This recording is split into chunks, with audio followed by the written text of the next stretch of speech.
Cuando usamos FTP, normalmente solo vemos una ventana y unos archivos, pero por debajo están ocurriendo muchas más cosas.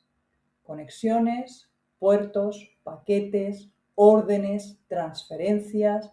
En este vídeo vamos a ver qué ocurre realmente dentro de una conexión FTP. Este vídeo está dividido en bloques. Puedes volver directamente a la parte que necesites repasar.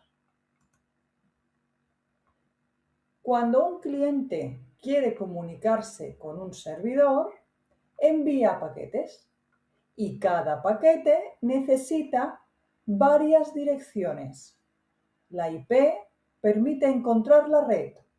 La dirección MAC permite localizar el equipo dentro de la red y el número de puerto permite encontrar la aplicación o el servicio concreto dentro de ese equipo.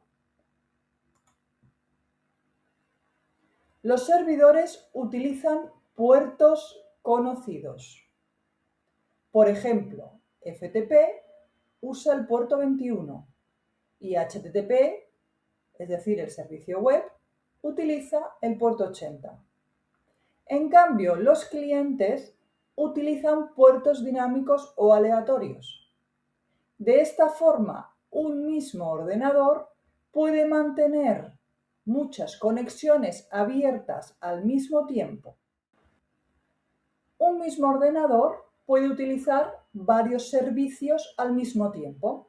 Por ejemplo, navegar por una web, descargar archivos o enviar un correo electrónico.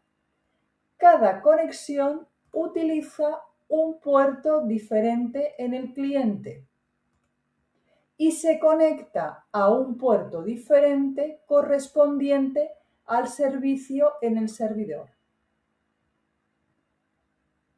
La ventana donde tenemos el navegador se conecta al servicio web.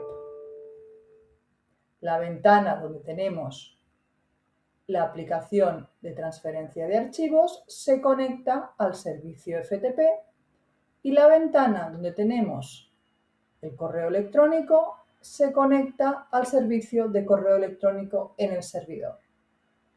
En este caso hemos puesto un único servidor con 3 servicios diferentes, pero podrían ser 3 servidores, cada uno con un único servicio. Permitidme una pequeña aclaración. Estos números de puerto que yo os he puesto aquí, el 53.000, 53.124 y el 53.022, son números al azar que el cliente le asignaría a cada una de las ventanas del navegador o de la aplicación que se ha abierto. Yo os he puesto estos a modo de ejemplo, pero podrían ser cualquier otro puerto. FTP, a diferencia de otros servicios, utiliza 2 conexiones. Una conexión de control y otra conexión de datos. La conexión de control se utiliza para enviar órdenes y las respuestas del servidor a esas órdenes. Por ejemplo, user para indicar el usuario, pass para indicar el password, list para listar los archivos o ficheros del servidor y una serie de códigos donde el servidor informa de cómo ha ido esa conexión. Pero los archivos y el contenido real viajan por la conexión de datos. Incluso la lista de archivos obtenida con el comando list viaja por la conexión de datos.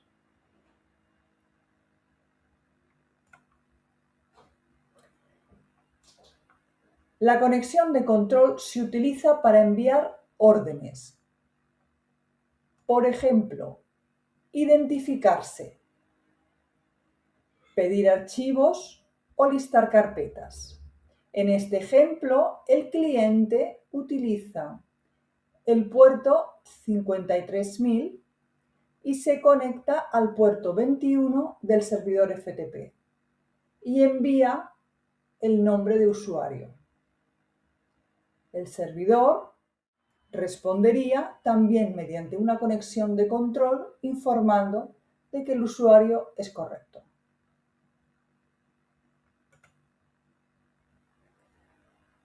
Ahora, el cliente solicita un listado de archivos mediante el comando list. El comando viaja por una conexión de control, pero el contenido viaja por una conexión de datos. Por eso FTP necesita dos conexiones diferentes. Identificamos la conexión de control por el puerto 21 e identificamos la conexión de datos por el puerto 20.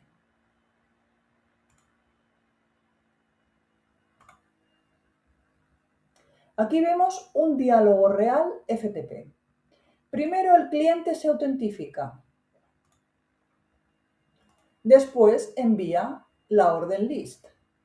El servidor abre la conexión de datos. Y finalmente envía el contenido real del directorio. En una descarga ocurre exactamente lo mismo.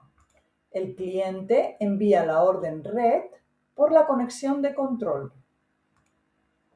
y el contenido real del archivo viaja por la conexión de datos.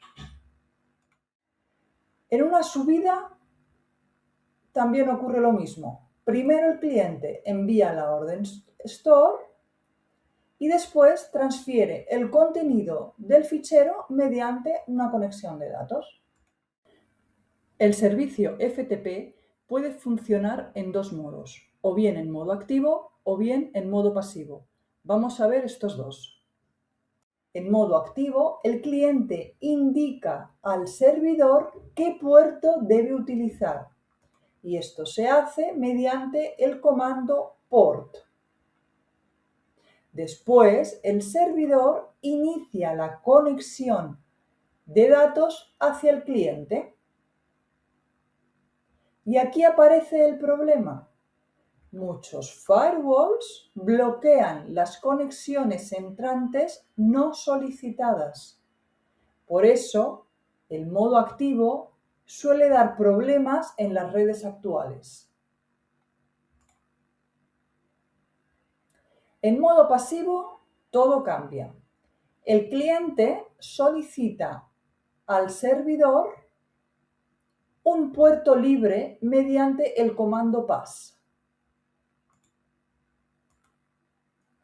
El servidor responde indicando el puerto, porque ahora no vamos a trabajar con el puerto de datos 20, sino que vamos a trabajar con otro puerto que genera el servidor.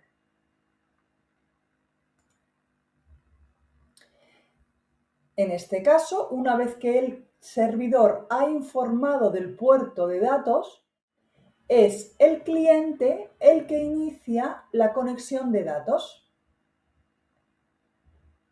Como todas las conexiones son salientes, el firewall normalmente no las bloquea.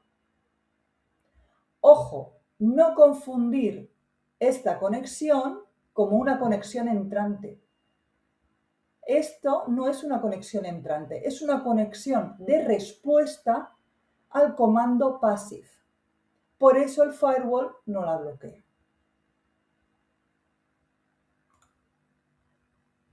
La diferencia real entre ambos modos está en quién inicia la conexión de datos. En modo activo lo hace el servidor. En modo pasivo lo hace el cliente. Y por eso el modo pasivo es el más utilizado actualmente. Y ahora ya entiendes mucho mejor qué ocurre realmente dentro de una conexión FTP. Y aunque hoy se utilizan protocolos más modernos como SFTP, FTP sigue siendo una forma excelente de entender cómo funcionan las comunicaciones en red. Espero que este vídeo te haya servido de ayuda. Y si te queda alguna duda, ya sabes dónde encontrarme. Nos vemos en clase.